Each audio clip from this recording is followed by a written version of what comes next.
Seigneur Dieu, un jour, tu as dit à ton prophète Moïse de dire à ton peuple, à ce merveilleux peuple, ces hommes et ces femmes que tu as rachetés par ton précieux sang, que tu as combattu pour les délivrer, que ton nom est Jéhovah Tikinu. Dieu, notre justice. Amen. Tu es notre justice. Amen. Tu es notre justice. Amen. Alléluia. Amen. Que la gloire te revienne maintenant. Amen. Parce que tu fais justice maintenant à ce Amen. merveilleux peuple, afin que l'honneur revienne à toi et à toi seul. Et au nom de Jésus, quelqu'un dise Amen. Amen. Amen. Amen. Amen. Amen. Acclame Jésus-Christ. Amen. Acclame-le très très fort à ce matin. Gloire à Dieu. Gloire à Dieu. Veuillez vous asseoir. Alléluia. Alléluia. Alléluia. Alléluia. Dis à ton frère, dis à ta soeur, ça va aller où? Ça va aller. Ça va aller. Parce que Dieu a le contrôle. Amen. Amen. Ça va aller. Parce que Dieu est assis sur son trône. Amen. Amen. Et Amen. la Bible me dit, au jour du déluge, l'eau allait remplir toute la surface de la terre. Dieu était assis sur son trône. Et l'eau n'a pas atteint le trône de Dieu. Amen. Oh, alléluia. Acclame ce Dieu-là. Il te bénit. Alléluia. Voici le titre de l'enseignement de ce matin. Faire face à l'injustice. Waouh! Quelqu'un peut dire avec moi? Faire face à l'injustice. Oh, alléluia. Faire face à l'injustice. Gloire à Dieu. Amen. Et comme texte biblique de référence, nous lisons dans Proverbe au chapitre 20, verset 23. Deux poids différents font horreur à l'Éternel. Et la balance faussée n'est pas une bonne chose. Notre deuxième texte, Romains au chapitre 12, verset 21. Ne te laisse pas vaincre par le mal, mais surmonte le mal par le bien. Amen. Et notre troisième texte, il est un peu long. Genèse au chapitre 39, verset 7 à 20. Mais je lis à partir du verset 7 et 12. Après ces choses, il arriva que la femme de son maître porta les yeux sur Joseph et dit, couche avec moi. Verset 12.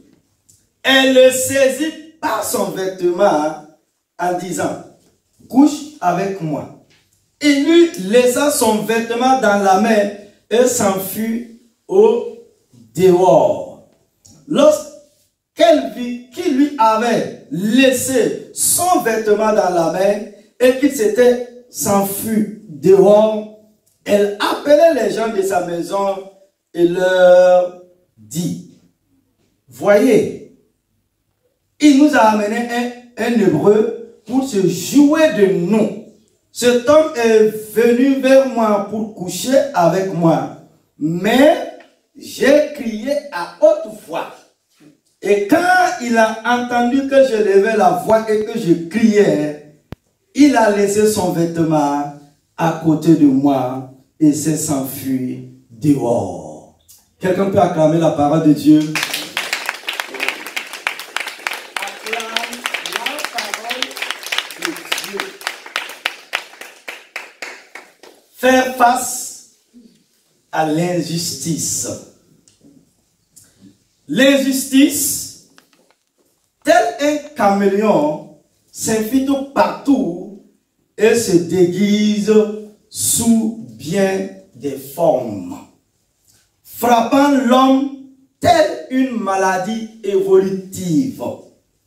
Il existe de terribles injustices qui peuvent toucher aussi bien l'enfant de Dieu et l'enfant du diable. L'injustice ne laisse personne indifférent. L'injustice peut amener chez l'homme différents sentiments. La colère, la vengeance, la tristesse, le découragement, la confusion, le doute, le rejet et la compassion. S'il y a une chose qui fait mal, qui blesse et qui laisse des cicatrices, parfois pendant des années, ce sont les injustices. Les injustices amènent la révolte intérieure, détériorent les relations, multiplient l'agressivité, font disparaître la paix. La relation avec Dieu est souvent perturbée par ces contrariétés. Et pourtant, l'injustice ne plaît pas à Dieu. Et il n'y a point d'injustice en lui. Dans ces moments-là, il est bon d'essayer de décortiquer certains mécanismes qui nous habitent, de réfléchir sur nous-mêmes sans nous laisser conduire passivement par un comportement tristement naturel. Ne te laisse pas dominer par le mal. Au contraire, sois vainqueur du mal par le bien. Nous rappelle Romains chapitre 12, verset 21. C'est bien facile à dire, pasteur Israël, mais plus difficile à faire, me diriez-vous. Le premier réflexe de l'enfant de Dieu, lorsqu'il subit une injustice, est de prier. Mais, lorsque cette injustice dure 1 jour, 2 jours, 3 jours, plusieurs mois ou années, le découragement prend place. Et certains peuvent même être amenés à murmurer contre Dieu, le Créateur. Pourquoi Dieu ne répond pas? Pourquoi me laisse-t-il dans cette situation? Apprendre à faire face à l'injustice est l'un des plus grands défis de la vie chrétienne et dans notre marche avec Dieu. C'est ce que je vous propose de voir au cours de l'enseignement en 3 points. Premièrement, que dit la Bible de l'injustice? Que dit la Bible de l'injustice? La Bible a beaucoup de choses à dire au sujet de l'injustice. Nous savons que Dieu aime la justice et s'oppose à l'injustice, même sous ses formes les plus élémentaires. L'auteur du livre des Proverbes a écrit: 2 poids différents font horreur à l'Éternel, et la balance faussée n'est pas une bonne chose. La justice est le fondement du trône de Dieu. Psaume 89, 14. Qui ne prouve pas la partialité, qu'il s'agisse d'une balance faussée ou d'un système juridique injuste. Lévitique 19, 15. Beaucoup d'autres versets dans l'Ancien et le Nouveau Testament nous offrent un aperçu de ce que Dieu pense de l'injustice. 2 Chroniques 19, 7.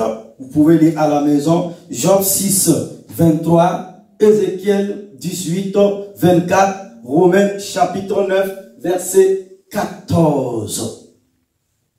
Ésaïe, le prophète, a vécu à une époque où le royaume de Juda coulait sous le poids de l'injustice. Et voilà ce qu'il écrit. Le droit s'est retiré et la justice se tient éloignée. Lorsque la vérité trébuche sur la place publique, la droiture ne peut approcher. La vérité est devenue rare et celui qui s'écarte du mal est victime du pillage. L'Éternel voit avec indignation qu'il n'y a plus de droiture. Ésaïe 59, les versets 14 et 15. Le message de Dieu était simple. Apprenez à faire le bien. Recherchez la justice. Protégez l'opprimé. Faites droit à l'orphelin. Défendez la veuve. Ésaïe 1, 17. Par la suite, il a appelé son peuple à détacher les chaînes dues à la méchanceté. Ésaïe 58, 6. L'injustice est une forme d'aliénation et d'oppression. L'épître de Jacques nous permet de comprendre plus en profondeur ce que Dieu pense de l'injustice. Il n'est pas un Dieu maniaque, obsessionnel, qui n'aime la justice que parce qu'il est attaché à l'ordre.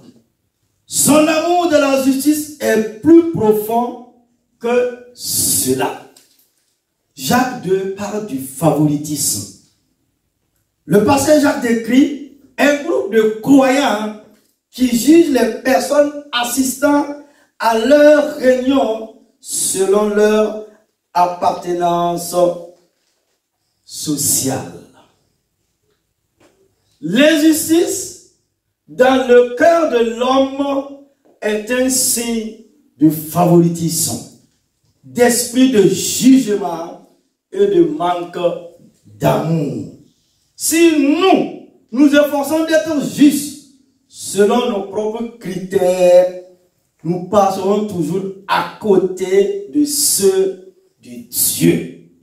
La perfection. Tout ce qui est imparfait ne peut faire penser la balance divine. Tous les hommes sont injustes à cause de la chute.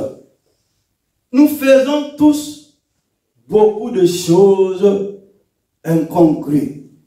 Nous commettons des erreurs, soufflons le chaud et le froid, et disons des choses totalement contradictoires, ainsi que l'écrit Jacques.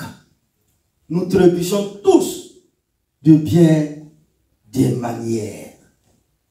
L'injustice est omniprésente dans nos vies, nous jugeons les autres injustement, selon d'autres critères que ceux que nous appliquons pour nous-mêmes.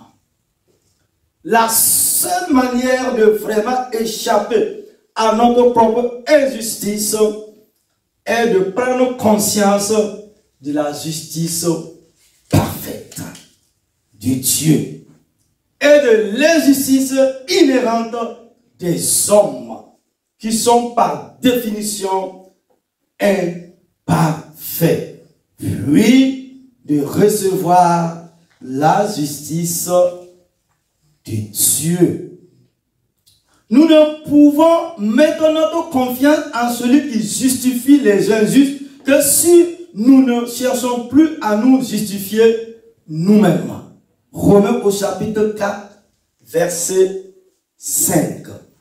Alors, en tant qu'enfant de Dieu, sinon en tant que chrétien, nous verrons assez clairement pour combattre l'injustice qui nous entoure dans une attitude de miséricorde. Michée au chapitre 6, verset 8. Jésus est entièrement juste et il n'y a aucune injustice en lui. Du fait de sa perfection, il peut vraiment rendre justice. D'ailleurs, la Bible dit dans Jean au chapitre 5, verset 22, le Père éternel ne juge personne, mais il a remis tout jugement au Fils. Et nous arrivons au grand 2. Deuxièmement, les personnages de la Bible ayant connu l'injustice.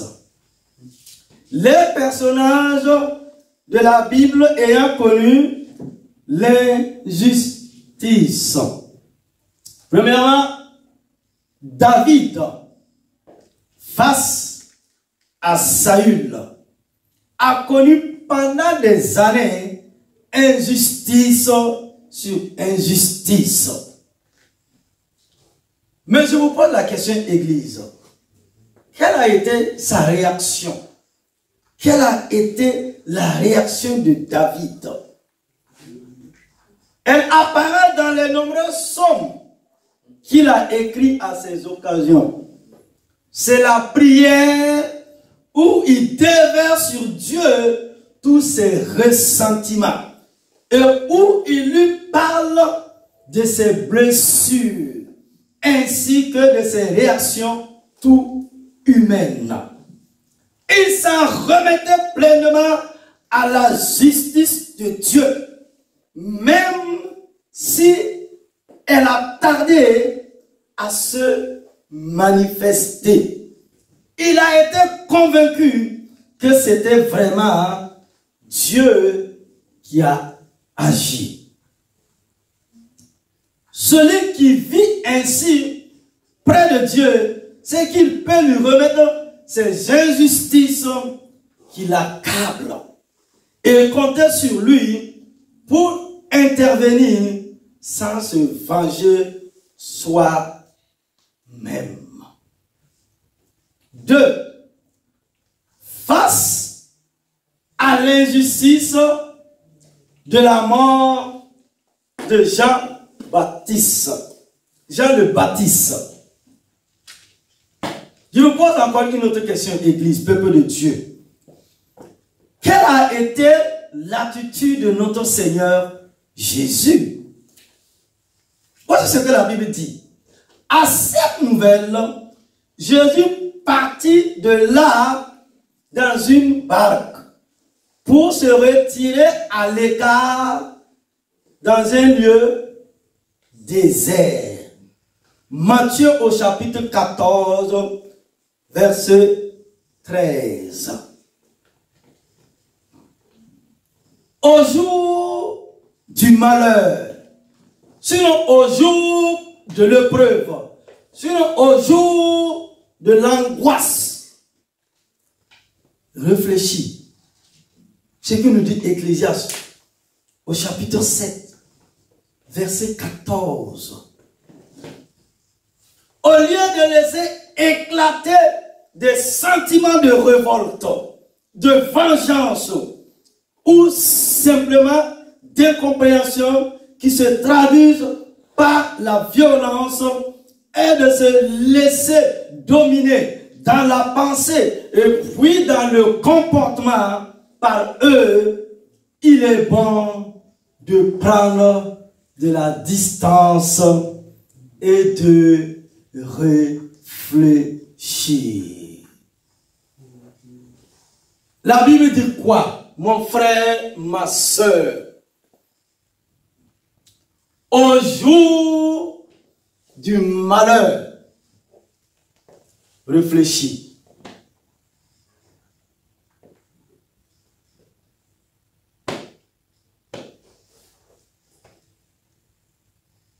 C'est ce que notre Seigneur Jésus a fait.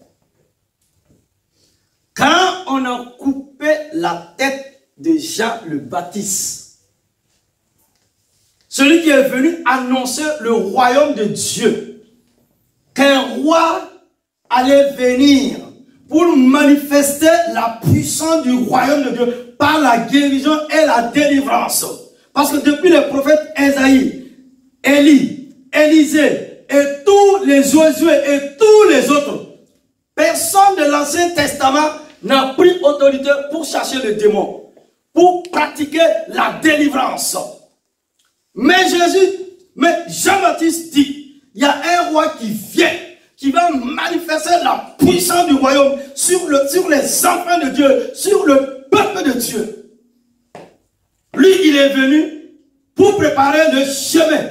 Lui, il est la voix de celui qui crie dans le désert pour dire à Israël, préparez-vous pour rencontrer le roi de gloire. Oh, alléluia.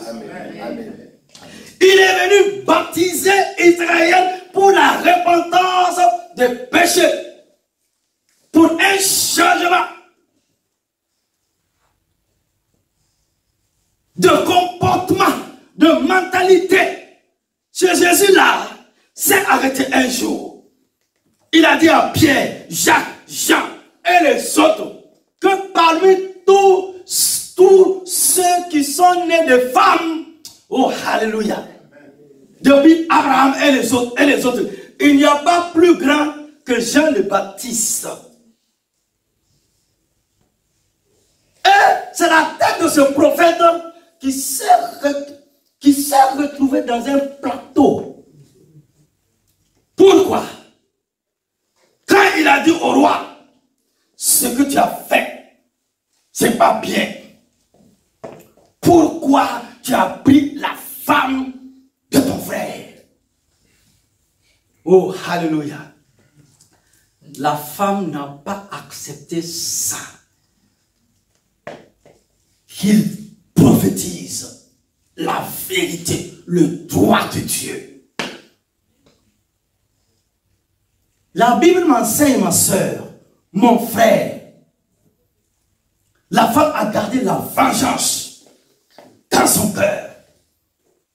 Et quand l'opportunité s'est présentée, elle a dit à sa fille, tu sais, le roi dit, même si c'est la moitié de ton royaume, c'est comme si on te dit là, si tu veux la moitié de la France, on va te donner, tu vas régner, tu vas gouverner.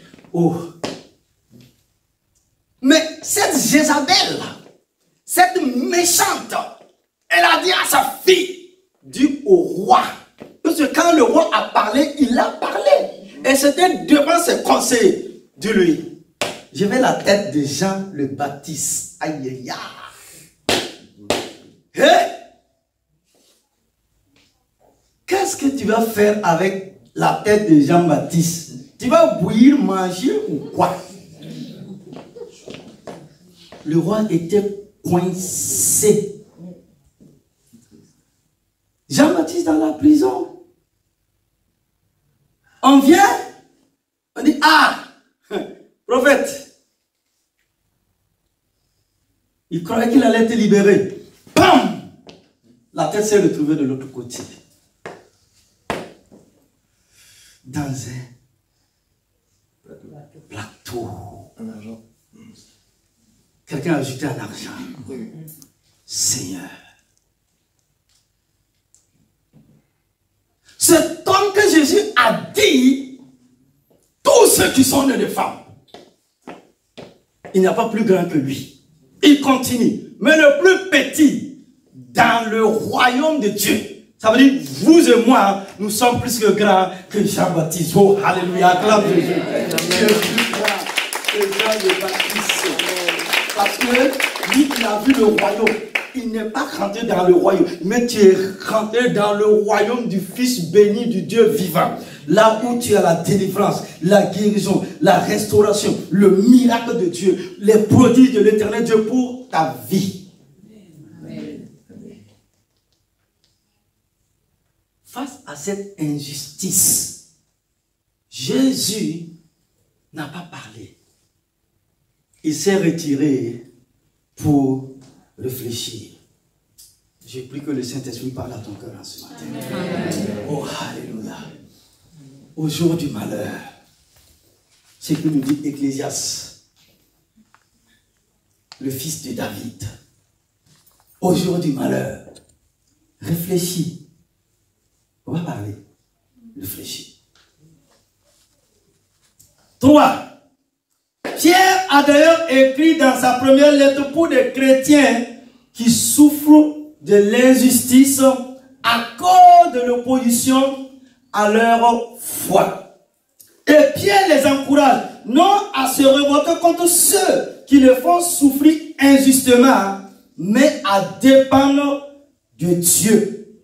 Et voici ce que l'apôtre Pierre a dit dans 1 Pierre au chapitre 4, verset 19. Que ceux qui souffrent parce qu'ils obéissent à la volonté de Dieu s'en remettent entièrement au Créateur qui est fidèle et qu'il continue à faire le bien. Alléluia. 4. Nous arrivons à ce jeune homme-là. Alléluia. La présence de Dieu était en lui. Mon frère, ma soeur, quand tu viens dans la maison de Dieu, ou quand tu es dans ta propre maison, oh alléluia, cherche la présence de l'Esprit de Dieu. La présence n'a rien à voir avec les grades. La présence de Dieu n'a rien à voir avec les diplômes. La présence de Dieu n'a rien à voir avec notre fortune, mais notre relation avec Dieu. Israël, le peuple de Dieu, esclave en Égypte. Hein? Ils dormaient dans les bidonvilles, dans ces maisonnettes-là. Mais ils avaient la présence de Dieu. Pharaon qui dormait dans son palais là, n'avait pas cette présence. Oh, alléluia. Amen. Pharaon n'avait pas cette présence de Dieu. Et cette présence de l'Esprit de Dieu a terrassé Pharaon et toute son armée et délivré Israël pour rentrer dans le pays de la promesse de la grâce infinie de Dieu. Recherchons à chaque instant de notre vie cette présence de Dieu, cette gloire de Dieu. Joseph avait cette présence. Et même au milieu des idoles, rien ne pouvait le toucher. Joseph n'a peut-être pas plus compris pourquoi Dieu avait permis autant d'injustice. Mais par contre, il a été rempli d'une certitude qui a transformé son emprisonnement, même l'ombre. La Bible dit, l'Éternel fut avec Joseph en prison Et il étendit sur lui sa bonté. Même dans la prison là, Dieu était avec ce jeune homme. Parce que il reflétait la gloire, la présence de Dieu. Et cela s'est manifesté. La Bible dit quoi? Le personnel de la prison lui a été favorable. Parce que l'Éternel était avec lui. Et l'Éternel donnait de la réussite à ce qu'il faisait. Joseph ne faisait pas une fixation sur les injustices passées, mais il savait avoir un regard neuf, positif, sur les événements qu'il traversait. Dans les conséquences lourdes des injustices vécues, il voyait Dieu à ses côtés. Cinquièmement, pour terminer, l'exemple à suivre, c'est Jésus, notre Seigneur. Il a connu plus que n'importe qui l'injustice. Le seul à ne pas devoir être condamné par les hommes, ni par Dieu, a dû mourir. Pourquoi? À cause des fautes des autres, de vous, de moi. Il a connu la séparation avec son Père, lui qui était parfait, parce qu'il mourait en prenant notre condamnation sur la croix. Les deux brigands sur leur croix ont réagi bien différemment. L'un reconnaissait. Pour nous, cette condamnation est justice, car nous recevons ce qu'on mérite nos crimes. Mais lui, il n'a rien fait de mal. Luc 23, 40. Pour nous, on est en train de récolter ce qu'on a sémé. Mais pour lui, c'était le comble. C'était injuste. Comme des fois, vos enfants vous parlent, mais maman c'est injuste, papa c'est injuste. Ça va nous parler.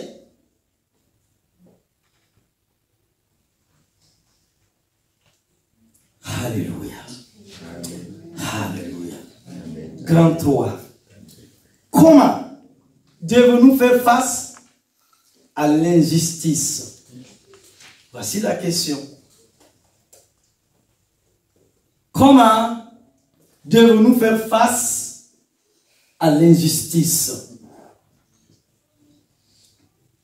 Premièrement, renoncer à se faire justice soi-même et prier. Quand l'injustice frappe l'homme, l'homme cherche à se faire justice. Eh mon ami, attends seulement. Je vais te renvoyer l'ascenseur. Tu vas comprendre. Ça, je ne laisse pas passer. Je vais te pendre. Tu vas comprendre ici. Qui a mis l'eau dans le coco. Tu vas comprendre que je suis garçon. Tu vas comprendre que moi aussi là, je porte culotte.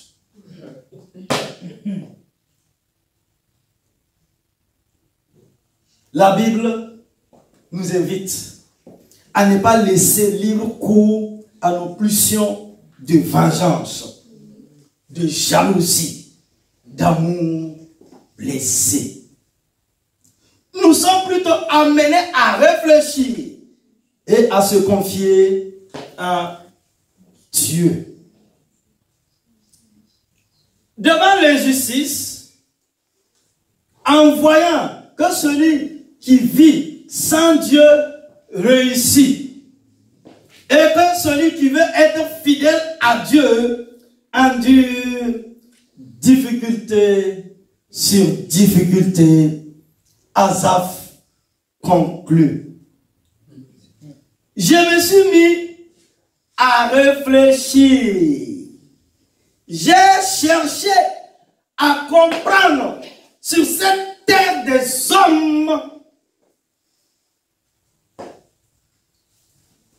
car j'ai trouvé cela bien trop injuste.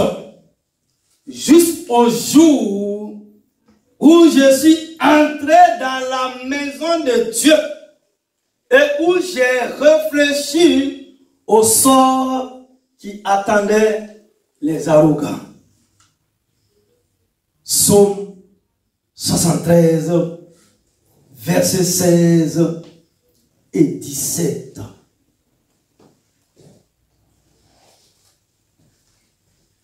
Et il dit, pourquoi celui qui veut être fidèle à Dieu endure difficulté sur difficulté, problème après problème, angoisse.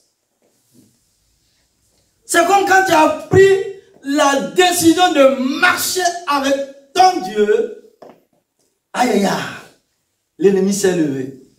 Et Asaph dit, je ne comprends pas.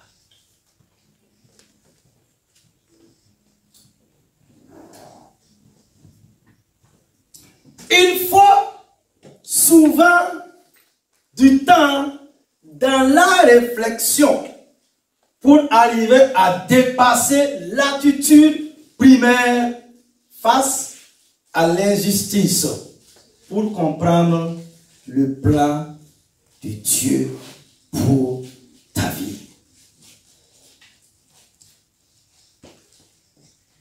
La prière est le tombeau des injustices, où les injustices sont le tombeau de la prière.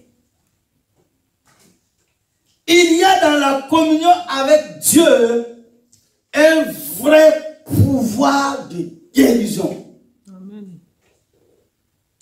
Face à ceux qui commettent des injustices, la Bible, qui est la parole de Dieu, nous invite tous à les remettre à Dieu. Si on ne le vit pas profondément, le sentiment d'injustice se transforme en poison d'amertume. 2.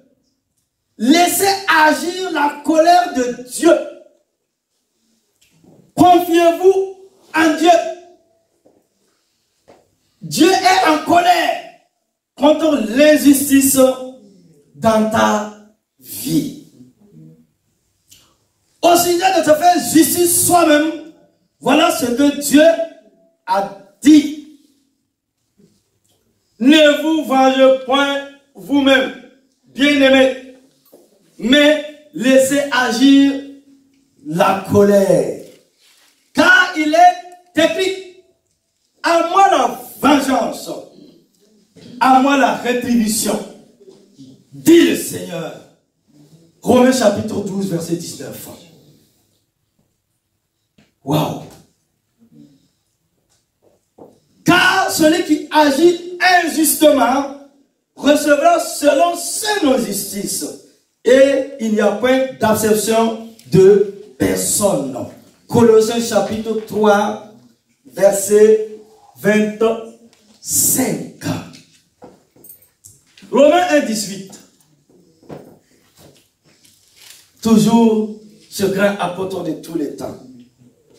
Paul dit, au verset 18, la colère de Dieu tienne contre toute impiété et toute injustice des hommes qui retiennent injustement la vérité captive. Alléluia. C'est un doux et puissant trésor que Dieu m'a aidé à découvrir. Laissez agir la colère de Dieu. Ne pas parler à celui qui a été injuste, mais se confier totalement à Dieu. Ma soeur, mon frère, cela a fonctionné. Amen. La Bible me dit, il faut répondre l'insensé par le silence propre.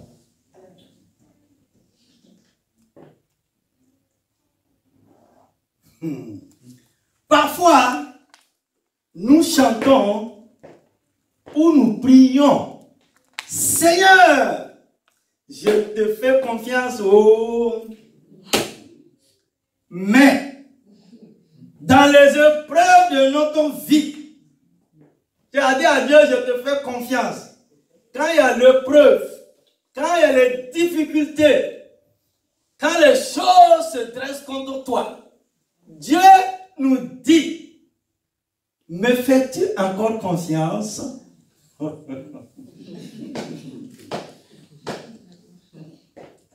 Me fais-tu encore un tout petit peu?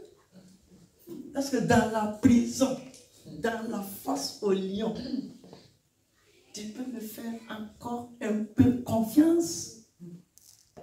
Quand tout va mal, au jour de la détresse, quand la réponse, quand l'exaucement tarde, Dieu nous dit, me fais-tu encore confiance? Quand tout va bien, il est toujours facile de faire confiance. Mais quand tout va mal autour de nous, c'est là que notre confiance est éprouvée. C'est aussi là qu'elle est vraiment utile. Alléluia. Mon frère, ma soeur, je ne sais pas quelle injustice vous vivez aujourd'hui ou ce que vous avez pu vivre. Mais laissez agir la colère de Dieu. Confiez-vous en Dieu et faites-lui confiance. Sachez que les choses ne se dérouleront pas toujours comme vous avez prévu. Mais bien souvent, nous ne recevons pas la réponse que nous attendions. Mais je peux vous promettre une chose aujourd'hui. C'est sûr et c'est certain. Si nous confions de tout notre cœur à Dieu, si nous lui faisons confiance, quelles que soient les circonstances passées, présentes ou à venir, Dieu nous donnera le meilleur.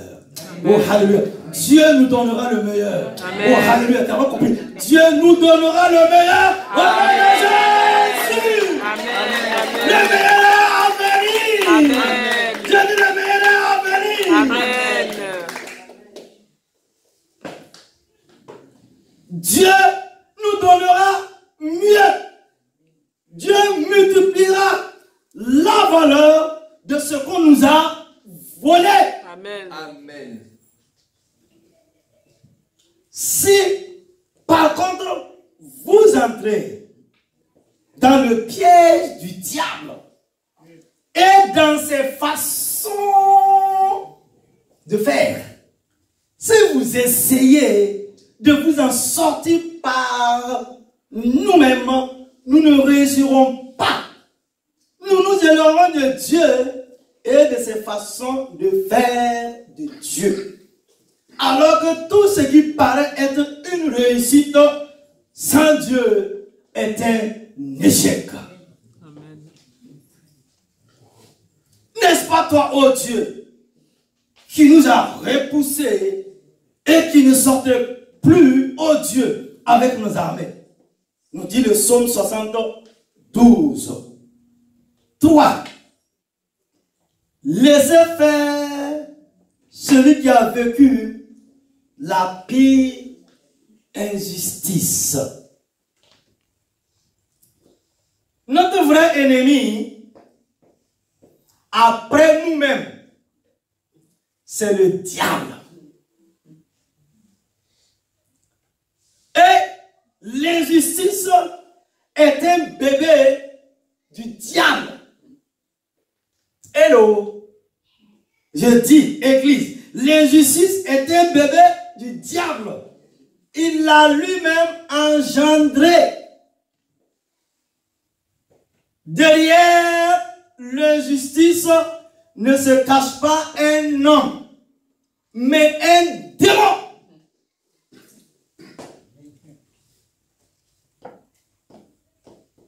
Il faut se confier en Dieu. Et Dieu lui-même fera ce qu'il faut faire. Quand Dieu voit l'injustice dans ta vie, sa compassion est grande à ton égard. Et il veut de tout son cœur, parce qu'il t'aime, te prendre par la main pour t'amener dans le chemin qui te fera sortir du lac. Lors d'un incendie, pour ceux qui ont fait la formation CQP, APA, SIAP 1, SIAP 2, qui a fait la formation? Donc je suis le seul à faire cette formation SIAP.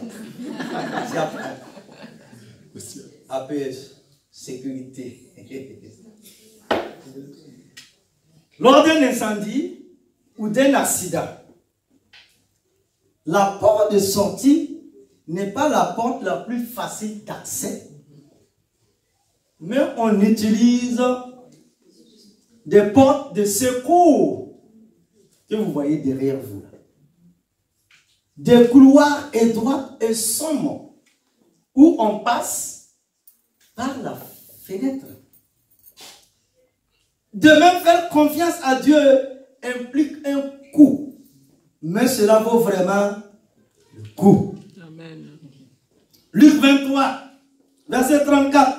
Jésus dit, Père, pardonne-leur, car ils ne savent pas ce qu'ils font. Ils se partageaient ses vêtements en tirant au sort. Personne n'a vécu pire injustice que Dieu lui-même. Il a été maltraité, humilié, rabaissé et injustement cloué.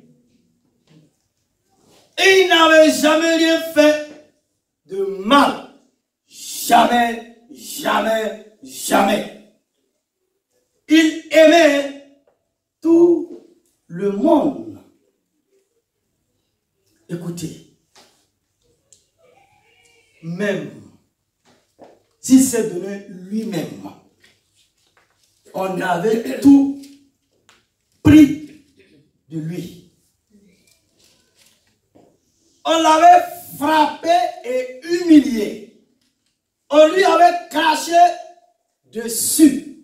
Et alors même qu'il souffrait sur la croix, dans une douleur extrême, on se moquait de lui. On s'est partagé ses vêtements pendant qu'il était sur la croix. Et son attitude est exemplaire. C'est plus qu'une attitude. C'est le suprême amour divin. L'amour divin. L'amour de Dieu. L'amour véritable. L'amour réel. Hello. Paul dit, l'amour de Dieu a été répandu dans nos cœurs par le puissant Saint-Esprit. Moi, j'appelle ça notre amour de circonstance. Sinon, notre amour de bijoux. On ne t'a même pas craché dessus, tu es fâché. Hello, est-ce que je parle à quelqu'un? Est-ce que je parle à un homme ce matin? Tu disais à la femme, on t'aime. Quelques années après, l'amour, là, on dirait que ça a chuté.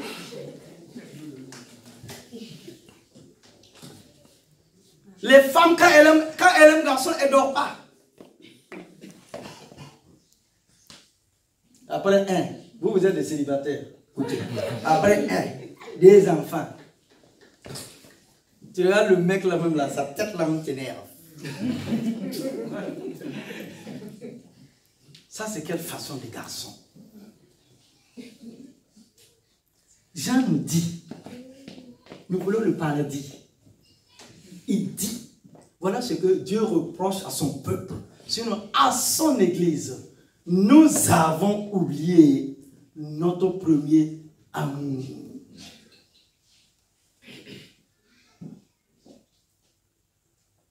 L'amour de Dieu dans ton cœur va t'amener à aimer ton frère, à aimer ta soeur. Son problème, c'est devenu ton problème.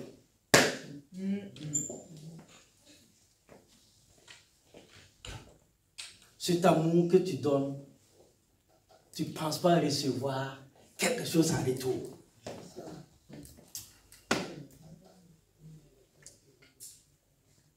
Ouais. Il a pardonné parfaitement. Jésus nous a pardonné parfaitement. Aujourd'hui, cherchez pardonner. Comment vivre et supporter l'injustice? En pardonnant à ceux qui nous ont offensés, en se confiant en Dieu et en lui faisant confiance. 1 Pierre 3, 18. Christ aussi a souffert une fois pour les péchés. Lui, juste pour les injustes, afin de nous amener à Dieu, ayant été mis à mort quant à la chair, mais ayant été rendu vivant quant à l'esprit. Si tu agis bien, la délivrance est pour toi. 2 Pierre 2,9. Le Seigneur s'est délivré de l'épreuve, les hommes pieux, et réservé les injustes pour être punis au jour du jugement. Et je vais conclure. Conclusion. Conclusion.